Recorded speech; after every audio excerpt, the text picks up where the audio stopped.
اما بعد اعوذ باللہ من الشیطان الرجیم بسم اللہ الرحمن الرحیم قال اللہ تبارک و تعالی فی القرآن المجید والفرقان الحمید قل ان کنتم تحبون اللہ فاتبعونی یحببکم اللہ صدق اللہ مولانا العظیم وبلغنا رسولہ النبی الامین الکریم ونحن علی ذلک لمن الشاہدین والشاکرین والحمد للہ رب العالمین اللهم نور قلوبنا بالقرآن وزين أخلاقنا بالقرآن وأدخلنا الجنة بالقرآن ونجنا من النار بالقرآن إن الله وملائكته يصلون على النبي يا أيها الذين آمنوا صلوا عليه وسلموا تسليما اللهم صل على سيدنا ومولانا محمد وبارك وسلم صلوا عليه صلاة و سلام علیکہ سیدی یا رسول اللہ صلاة و سلام علیکہ سیدی یا حبیب اللہ تمام تعریفیں اللہ جل مجدہ کریم کی ذات کے لیے جو خالق کائنات بھی ہے اور مالک ششتہات بھی اللہ عز و جل کی تعریف و توصیف کے بعد درود رسول محتشم نبی مکرم اللہ کے پیارے امت کے سہارے رب کے محبوب دانائے غیوب مالک رکاب فخر عرب و عجم والی کون و مکان سیاح لا مکان سید انس و جان سرور لالا رخان نیر تاباں سرنشین مہوشاں ماہ خوباں شہنشاہ حسینہ تتمہ دوراں سرخیل زہر جمالا جلوائے صبح ازل نور ذات لم یزل باعث تکوین عالم فخر آدم و بنی آدم نیر بطحا رازدار ما اوحا شاہد ماترا صاحب علم نشرہ معصوم آمینہ حضرت احمد مجتبہ محمد مصطفیٰ صلی اللہ تعالی علیہ وآلہ وسلم کی بارگاہ بے کس پناہ میں اپنی عقیدتوں محبتوں اور ارادتوں کا خراج پیش کرنے کے بعد عزتوں کی مسندوں پر جلوگر معزز و مکرم برادر گرامی سید الشاہ سید ناظم شاہ صاحب قبلہ سید گلفام شاہ صاحب قبلہ قاری رفیق صاحب قبلہ مولانا شفیق صاحب قبلہ دیگر جتنے بھی علماء ذی وقار حفاظ الزام قرائے کرام میرے سامنے تشریف فرما بزرگوں نوجوان ساتھیوں بچوں اور خواتین اسلام السلام علیکم ورحمۃ اللہ وبرکاتہ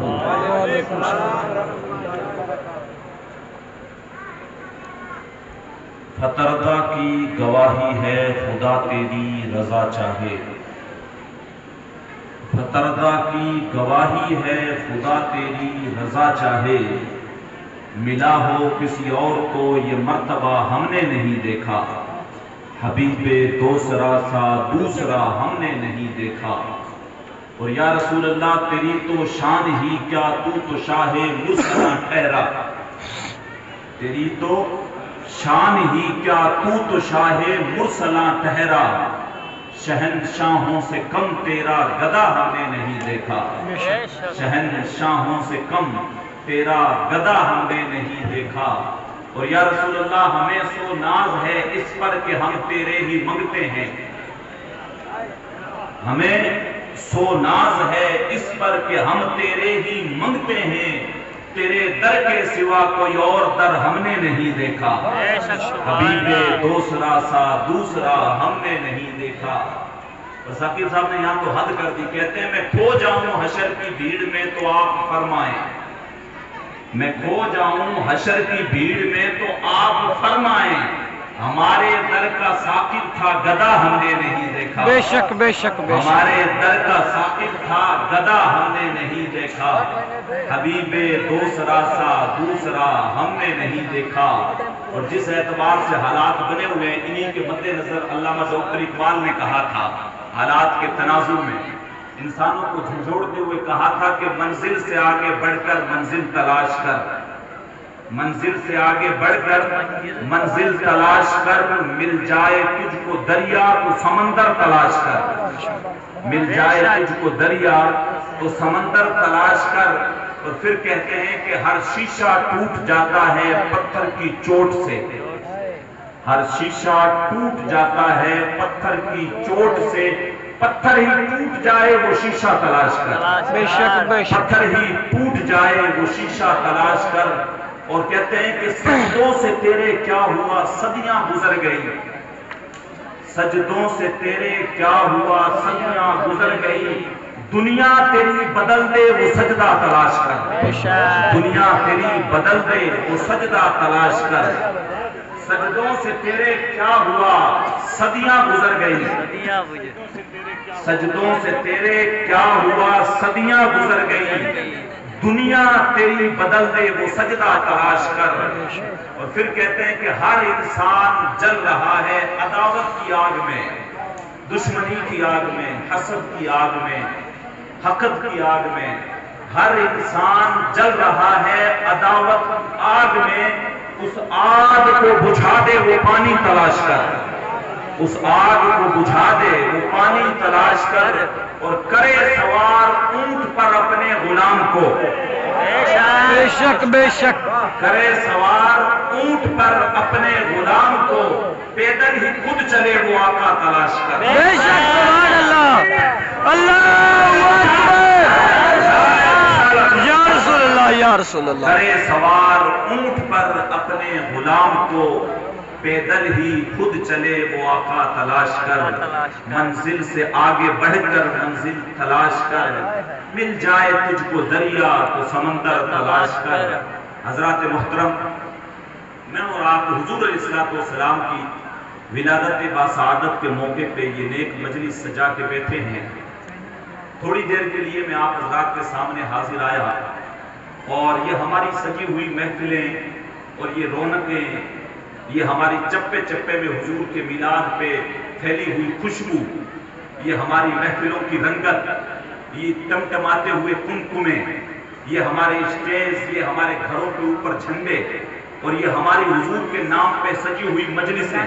حضور اس دنیا میں تشریف لائے اور اس دنیا سے تشریف لے گئے ہوئے حضور کو 1400 سال سے زیادہ کا عرصہ گزر چکا ہے ظاہری دنیا سے تشریف لے گئے ہوئے، لیکن ہمارے جلسوں کی رونقیں، ہمارے مجلسوں کی رنگتیں، ہماری جو گھروں کی رونقیں، گلیوں کی جو ہے سجاوٹیں دیکھ کے ایسے لگتا ہے جیسے کل ہی کوئی گلیوں سے گزر کے گیا ہو۔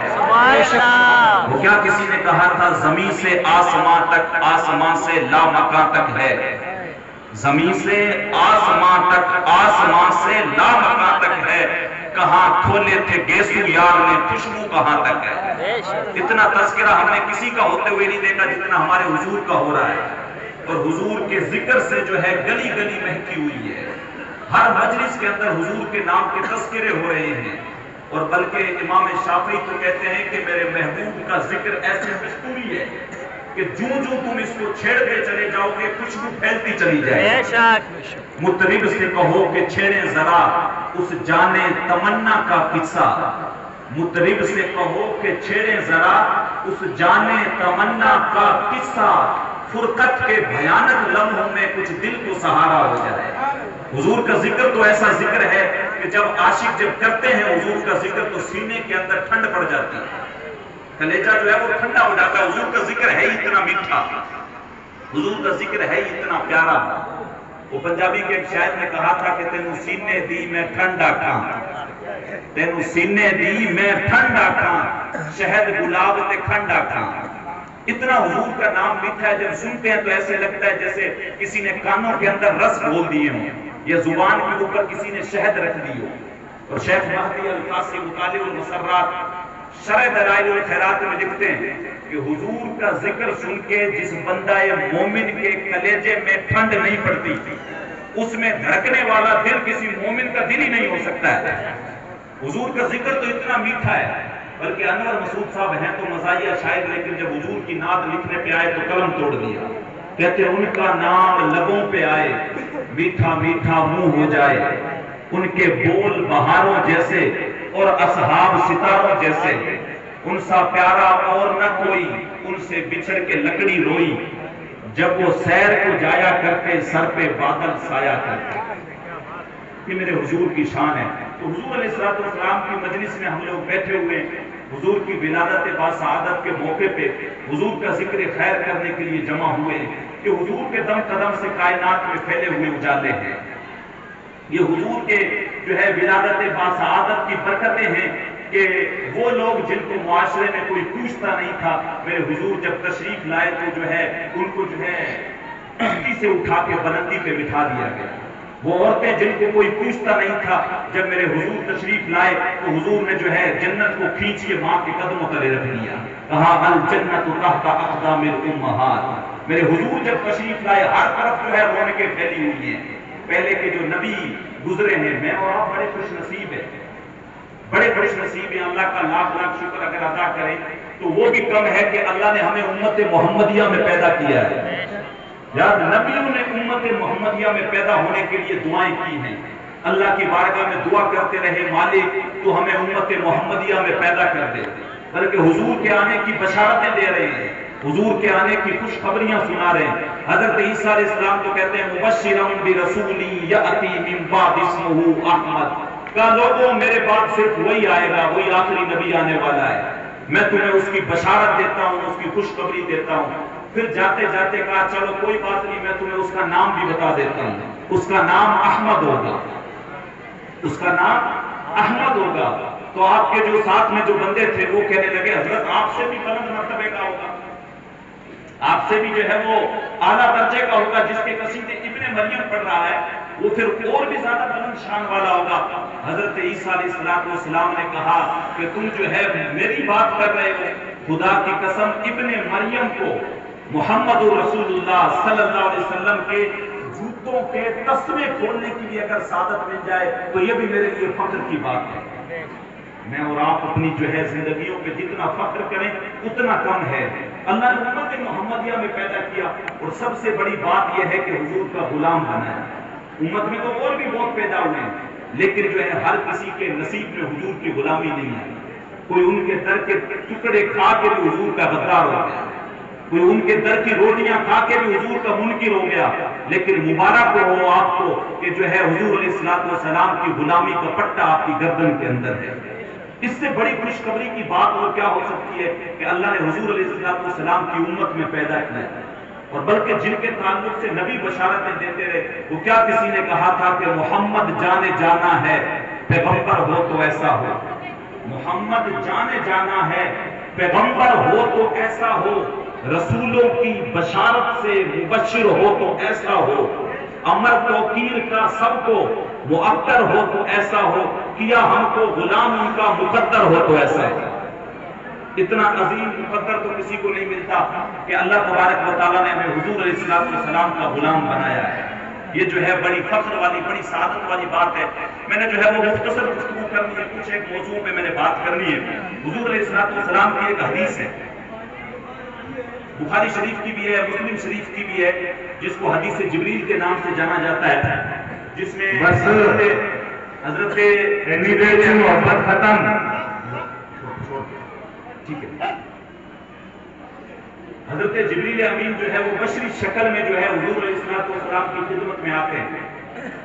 حضور کی خدمت میں آنے کے بعد جو ہے وہ حضور سے سوال کرتے ہیں، حضور اخبرنی عن الایمان، حضور ایمان کے بارے میں بتائیں، ایمان کس کو کہتے ہیں؟ تو حضور جو ہے ان کو ایمان سمجھاتے ہیں، تؤمن باللہ وملائکتہ وکتبہ ورسلہ والیوم الآخر، یعنی اس سوال کے جواب میں حضور عقیدہ ایمان سمجھا رہے ہیں۔ اور جب دوسرا سوال پوچھتے ہیں، حضور اخبرنی عن الاسلام، حضور مجھے اسلام کے بارے میں بتائیں، اسلام کس کو کہتے ہیں؟ تو حضور ان کو اسلام کے بارے میں بتاتے ہیں، اسلام یہ ارکان خمسہ ہے، کلمہ جو ہے توحید کی گواہی دینا، نماز قائم کرنا، روزہ رکھنا، زکوٰۃ دینا، حج کرنا، یہ دو چیزیں حضور اسلام اور ایمان کی جب بتاتے ہیں، یعنی اسلام کے اندر تو حضور اعمال سے جو چیزیں کی جاتی ہیں وہ بتاتے ہیں، اور ایمان کے اندر عقیدہ ایمان بتانے کی جو ہے وہ بات کرتے ہیں۔ اور پھر آخر میں جب پوچھتے ہیں احسان کے تعلق سے، حضور یہ بتائیں احسان کسے کہتے ہیں؟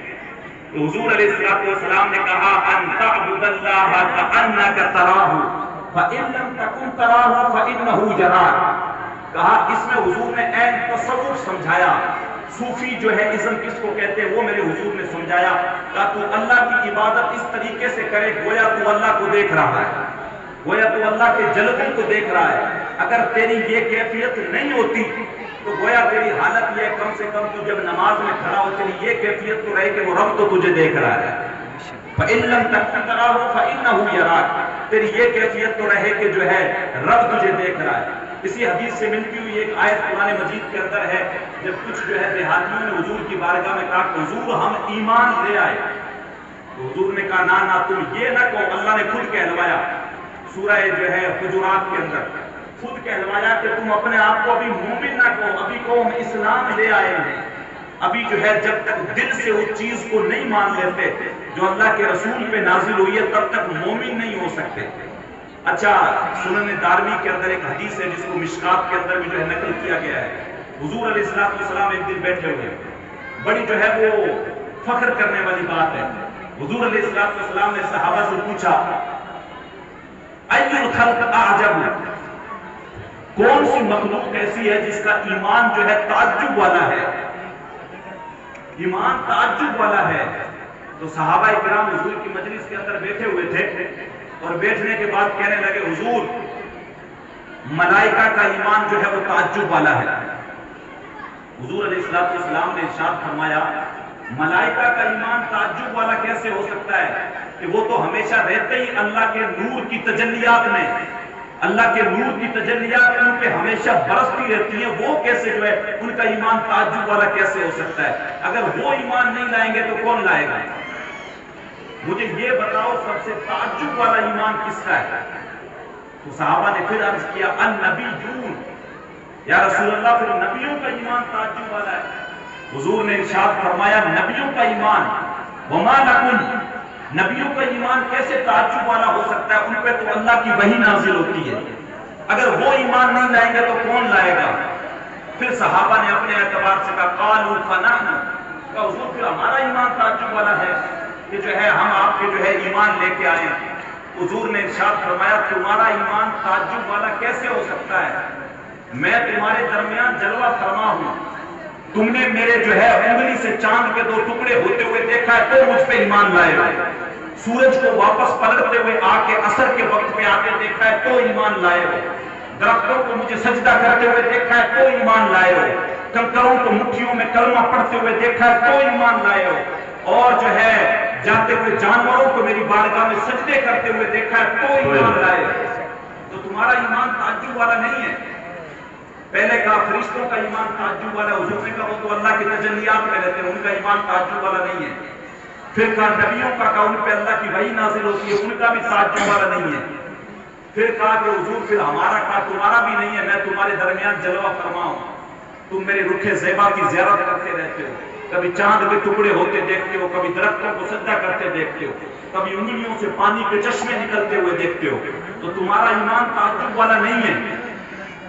صحابہ خاموش ہو گئے, کرنے لگے حضور پھر آپ ہی بتا دیں کس کا ایمان تعجب والا ہے. اب ہمارا علم جواب دے گیا, اب ہمیں پتہ نہیں ہے, اب آپ ہی بتا دیں کس کا ایمان جو ہے وہ تعجب والا ہے. حضور علیہ السلام نے ارشاد فرمایا وہ لوگ جو میرے بعد آئیں گے, کیا بات ہے, وہ لوگ جو میرے بعد آئیں گے مجھے دیکھا نہیں ہوگا, بغیر دیکھے مجھ پہ ایمان لائیں گے, ان کا ایمان تعجب والا ہوگا. جو ہے یقولون بعدی, میرے بعد آئیں گے جنہوں نے مجھے دیکھا نہیں ہوگا اور پھر بھی مجھ پہ ایمان لائیں گے. صرف انہوں نے سنا ہوگا کہ کوئی کنڈل زلفوں والا تھا, کسی کا چہرہ ایسا تھا جس کے چہرے کو دیکھ کے سورج اور چاند بھی شرم سے جو جھک جاتے تھے. صرف انہوں نے سنا ہوگا کہ ایسا بدوہا چہرے والا تھا, انہوں نے مجھے دیکھا نہیں ہوگا لیکن بغیر دیکھے مجھ پہ ایمان لائیں گے, ان کا ایمان تعجب والا ہوگا. ایک دوسری اور حدیث ہے, یہ حضرت عمر بن شعیب سے حدیث کی سنن دارمی میں, اور دوسری حدیث جو ہے وہ حضرت ابی امامہ رضی اللہ تعالیٰ عنہ سے. ابھی ایمان کس چیز کو کہتے ہیں وہ چیز سمجھانے کی کوشش کر رہا ہوں کہ اسلام میں اور ایمان میں یہ چیزوں میں فرق ہے, ایمان میں اور اسلام میں فرق ہے. حضور نے آگے ایک دوسری حدیث ہے جس میں ارشاد فرمایا، کہا طوبا، مبارکباد ہو، من رآنی و آمن بی، مبارک ہو ان کے لیے جنہوں نے مجھے دیکھا اور مجھ پر ایمان لائے، مبارک ہو ان کو جنہوں نے مجھے دیکھا اور مجھ پر ایمان لائے۔ پھر کہا طوبا 7 مرات، اور 7 مرتبہ ان کو مبارک ہو جنہوں نے مجھے دیکھا نہیں لیکن پھر بھی مجھ پہ ایمان لائے، جنہوں نے مجھے دیکھا نہیں لیکن اس کے باوجود مجھ پہ ایمان لائے۔ ہم اپنی قسمتوں پہ جتنا فخر کریں اتنا کم ہے۔ 7 مرتبہ حضور نے مبارکباد بھیجی، کہ 7 مرتبہ انہیں مبارکباد ہو جنہوں نے مجھے دیکھا نہیں ہوگا لیکن پھر بھی مجھ پہ ایمان لے آئیں گے، اپنی جان مال سب کے عوض میں کہیں گے میرا مال بھی لے لو، میری جان بھی لے لو، سب کچھ لے لو، بس اس والضحیٰ والے چہرے کی ایک مرتبہ زیارت ہو جائے، بس اس سونے محبوب کو ایک مرتبہ دیکھ لیں تو یہ ہمارے لیے جو ہے وہ کافی ہے۔ تو حضور نے کہا 7 مرتبہ ان کے لیے مبارکباد ہو جنہوں نے مجھے دیکھا نہیں لیکن پھر بھی مجھ پہ ایمان لائیں گے۔ اچھا، ایمان کا معاملہ یہاں پہ بھی حضور نے ابھی جو ہے وہ کلیئر نہیں کیا۔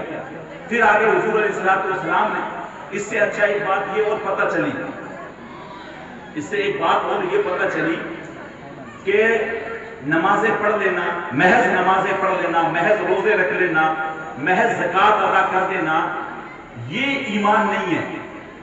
اس کے ساتھ ساتھ جو لازم ہے وہ ہے عشق مصطفیٰ، اس کے ساتھ ساتھ جو لازم ہے وہ اعلیٰ درجے کی حضور کی محبت۔ بغیر حضور کی محبت کے بندے کا ایمان کامل نہیں ہے۔ اصل جو ہمارا سرمایہ وہ تو حضور کی ذات ہے۔ اگر حضور علیہ السلام ہی نہ ہو اپنے بندے کے ایمان کے اندر، اس کی جو ہے ایمانی جو کیفیت ہے اس کے اندر، پھر تو سارا کچھ اس کا دھرا کا دھرا رہے گا، سارا کچھ بیکار ہے، پھر تو کوئی فائدہ ہی نہیں۔ تو کہا اچھا، حضرت زید بن حارثہ رضی اللہ تعالیٰ عنہ حضور کے صحابی ہیں۔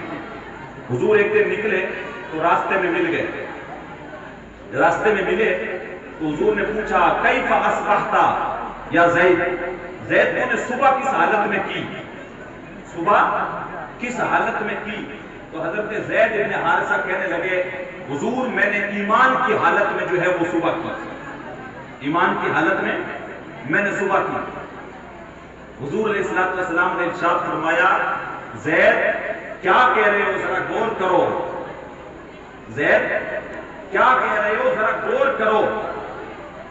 یعنی اس کے اوپر ہم لوگ جو دعوے کرتے ہیں نا، جو جلوس والے دن ایک دن جلوس نکال لیتے ہیں، غلامی رسول میں موت بھی قبول ہے، جلسے میں آگے نعرے لگا لیے ہاتھ اٹھا کے، اور سوچتے ہیں ہم سے بڑا جو ہے وہ عاشق رسول کوئی نہیں ہے، ہم سے بڑا حضور سے محبت کرنے والا بھی کوئی نہیں ہے، صحابی رسول ہے۔ حضور ارشاد فرما رہے ہیں زید کیا کہہ رہے ہو، جو بات کہہ رہے ہو اس پہ غور کرو، جو بات تم کہہ رہے ہو کیا اس کی دلیل کی ہے تمہارے پاس؟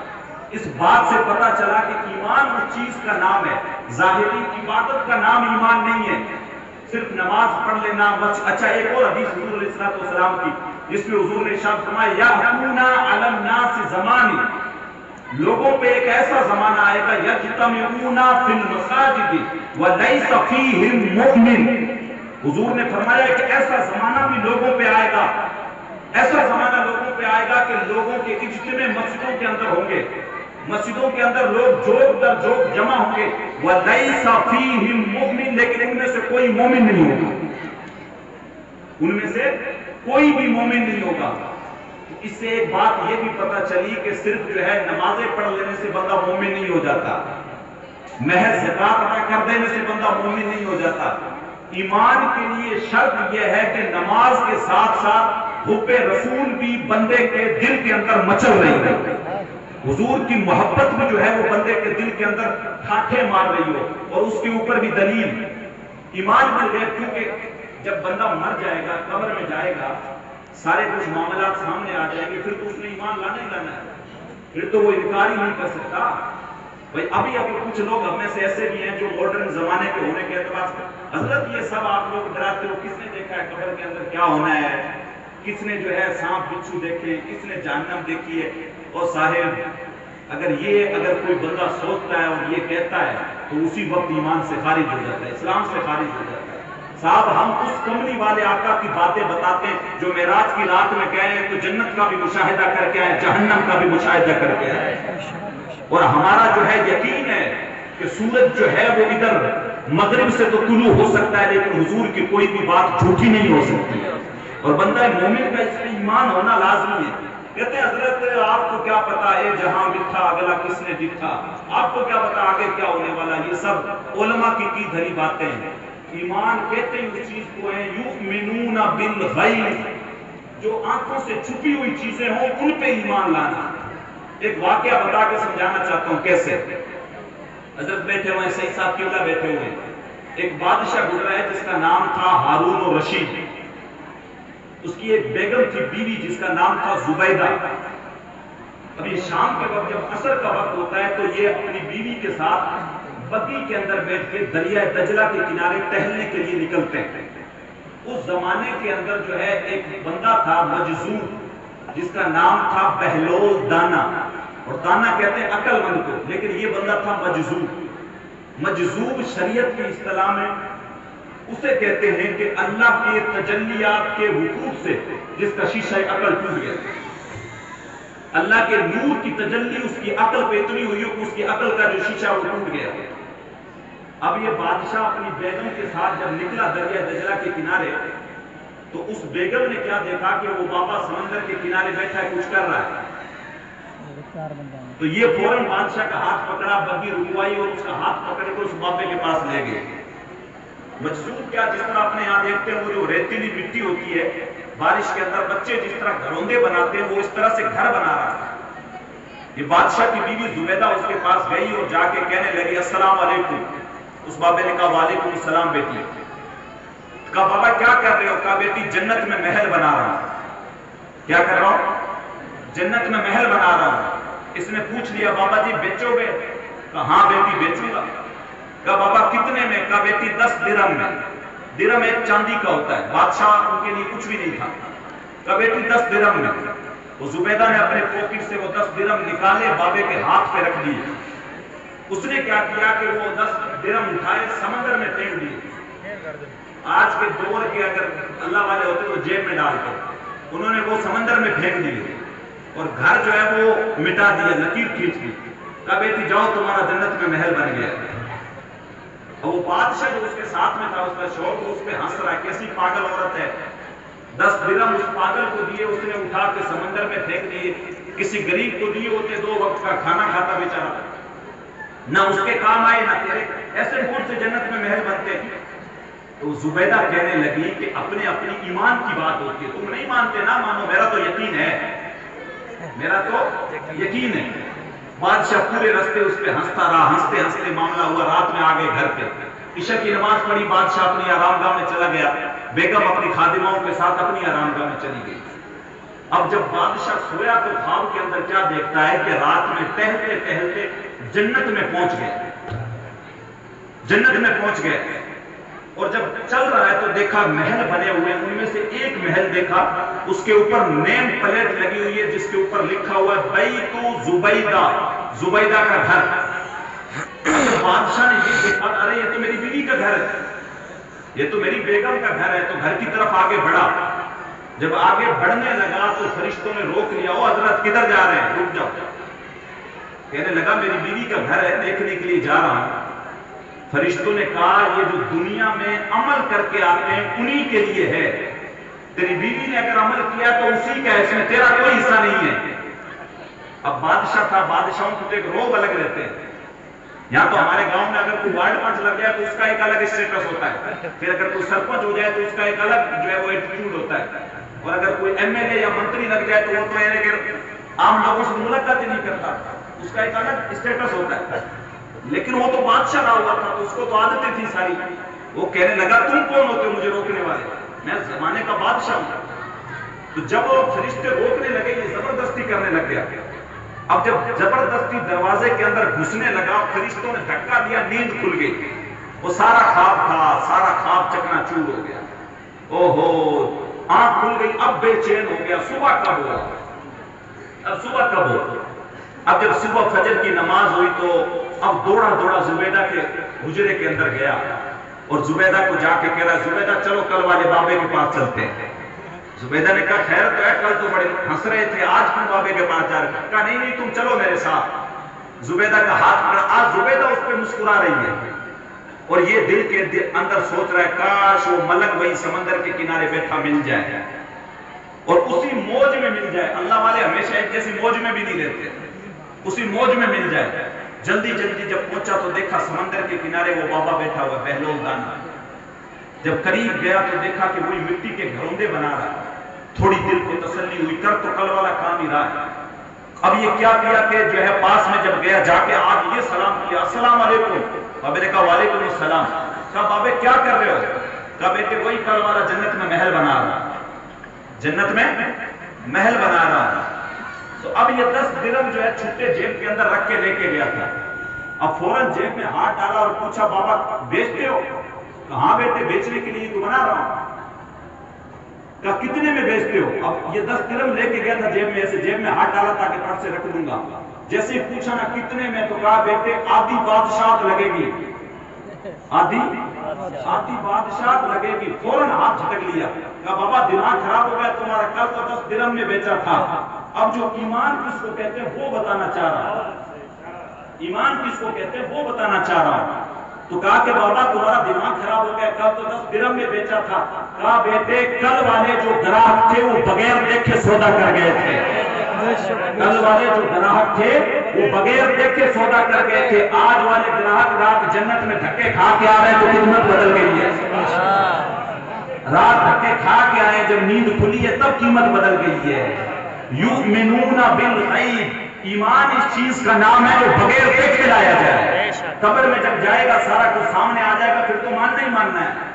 جب حشر جو قائم ہوگا، جنت اور دوزخ سامنے ہوں گی، قیامت کا منظر ہوگا، اس وقت تو کہے گا میرے مالک بس 2 دن کے لیے مجھے دنیا میں واپس بھیج دے، میں کبھی سجدے سے سر ہی نہیں اٹھاؤں گا۔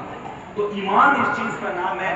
تو اعلیٰ حضرت امام احمد رضا خان فاضل بریلوی نے بھی کہا تھا آج لے ان کی پناہ آج مدد مانگ ان سے، آج لے ان کی پناہ آج مدد مانگ ان سے، کل نہ مانیں گے قیامت کو اگر مان گیا۔ ہاں ایسا نہیں ہے پھر تو کل قیامت میں مان گیا تو پھر جو ہے رب بھی نہیں مانے گا، حضور بھی نہیں مانیں گے۔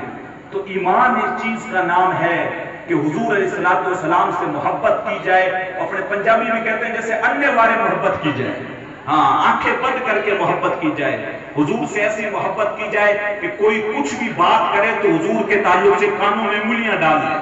نہیں، حضور کی محبت اگر سینے کے اندر ہے، 2 لفظوں کے اندر میں اگر آپ کو بتانا چاہوں، نمازیں اپنی جگہ پہ ہیں، روزے اپنی جگہ پہ ہے، زکوٰۃ اپنی جگہ پہ ہے، لیکن یہ سب ساتھ میں ہوتے ہوتے اگر حضور کا عشق مصطفیٰ اگر سینے میں نہیں ہے تو پھر ساری عبادتیں منہ پہ مار دی جائیں گی، ساری عبادتیں منہ پہ مار دی جائیں گی۔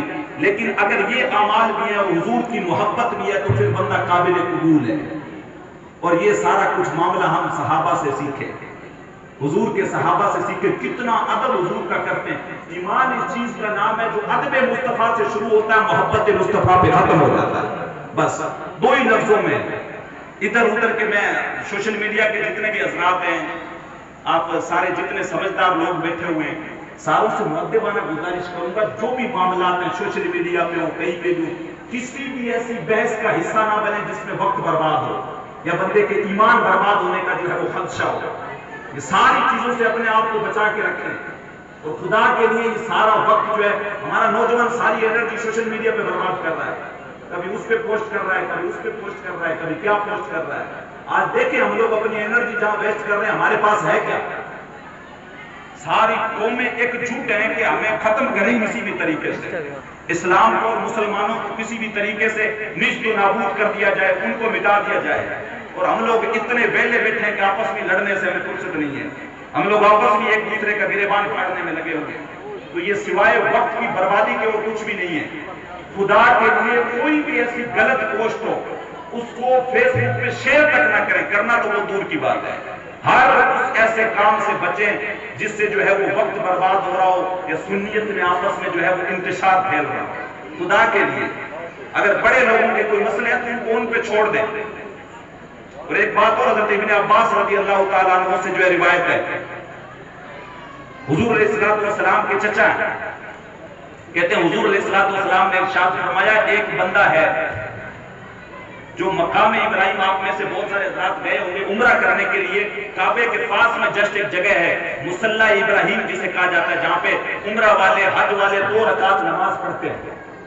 کہا کوئی شخص وہاں پہ عمر بھر نماز پڑھتا ہے مقام ابراہیم پہ، عمر بھر روزے بھی رکھتا ہے، لیکن وہ مرا اس حالت میں کہ اس کے دل کے اندر اہل بیت کا بغض تھا، حضور کی آل سے بغض تھا، دخل النار، میرے حضور نے ارشاد فرمایا وہ جہنم میں داخل ہو۔ تو خدا کے لیے جو ہے ہم ایسی کسی بھی بحث کا حصہ